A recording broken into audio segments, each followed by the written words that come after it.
So tuning in to WC Mcclinton Christian News today.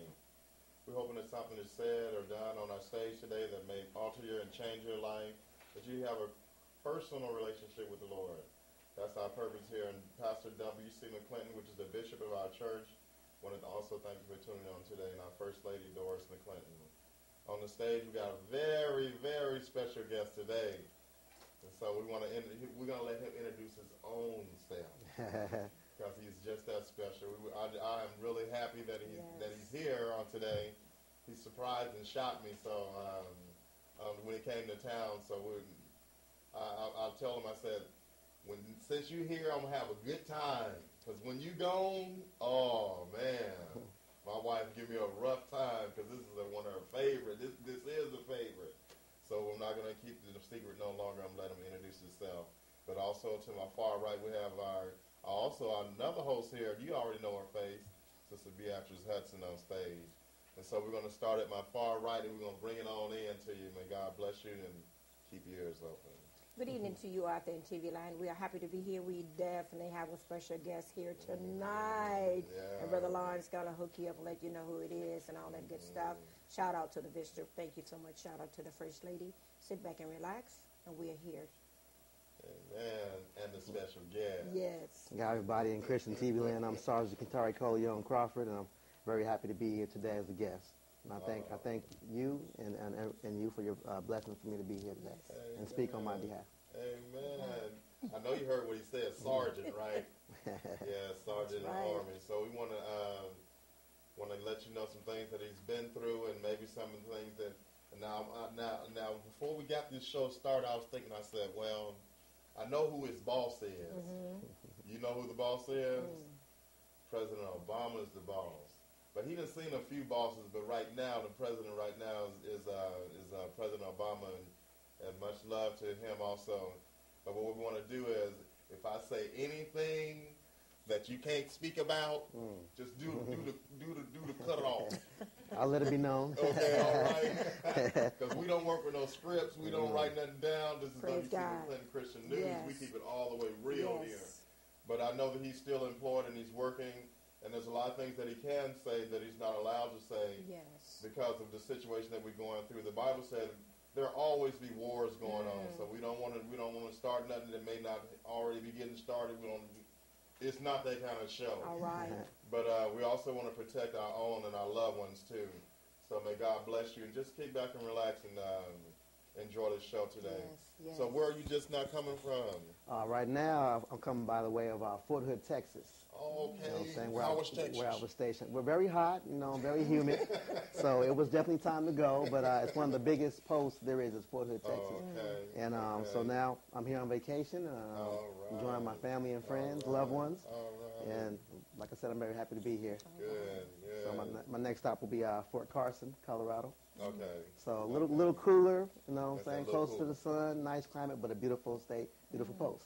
Whoa. Got the mountains in the back and the scenery is real nice. So you have the camera out and oh yeah, it's live and direct out there. With the camera. It's a beautiful state. How's it out there? How's it in that state? Well, like I said, it's a beautiful place to be. People are real, nice, give you a shirt right off their back, and the scenery is just wonderful. It's one of the most beautiful states I've ever been in because the mountains and the scenery, and they have the resorts. So when it snows, you can ski. If you like outdoor things, then that's the place to be. You know what I'm saying? Oh, wow. It's real nice. All right, so now we're going to hit the military. Okay. Now, where are some of the places that you served in the military, and how was it when you was there? Well, I've been Camp Casey, which is in Korea.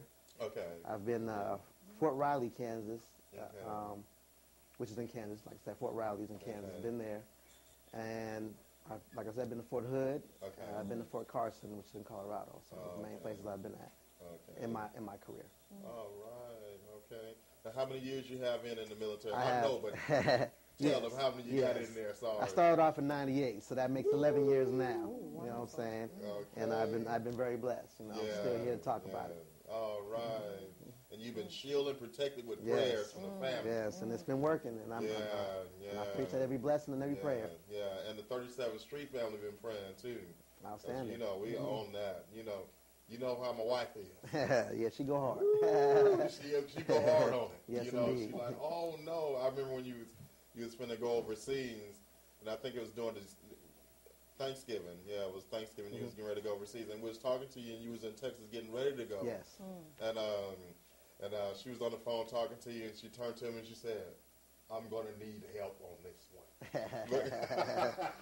Because you was going to a rough little spot. Oh, yes. And she said, "I'm going to need help on this. I'm going to need your help on this one, Daddy." And I said, oh, the way she looked in the eyes, I was like, oh, I'm finna catch it. And for sure, I've been catching it. But it's good to have you home safe. And Good the to be family here. is glad to hear and see you for sure. And she is really ecstatic to see you back in town. I'm happy to see my family as well. Right. So some of the places that you went and did your war duties, was some of the places you want to mention at this time? Oh, yeah, I've been like to Iraq, Kuwait, Samaria.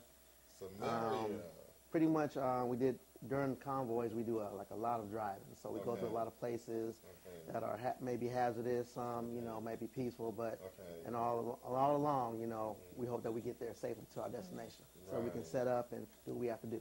Right, right. Now, being a sergeant, how many people do you tell what to do now? Well, because at first it started off the opposite of that, right? It depends on how many people are under you. Like I've had 8 soldiers at one time, and now I have none. So I mean, but you can get soldiers at any time. You know? Okay. Anytime that someone new comes to the military, new privates, and they can be under me, I take them out of my wing and do my best as a sergeant to take care of them. That's my main job, is to take care of soldiers. Right. No matter what, they come first. You know, same before me. Wow. So some of the situations you've been in, have you been kind of like? Oh well, you know, it wouldn't be realistic to say that there would be no fear in those times and circumstances, but you have to pretty much put that out the way and do the best that you can during whatever situation that may come forth, because it's very hazardous, you know, and to those that aren't used to it, that haven't grown up in the streets, it can be very shocking. So for those like me that's kind of used to it a little bit, it's just a little bit worse than what I'm used to, but I can deal with it accordingly. So that's how it is.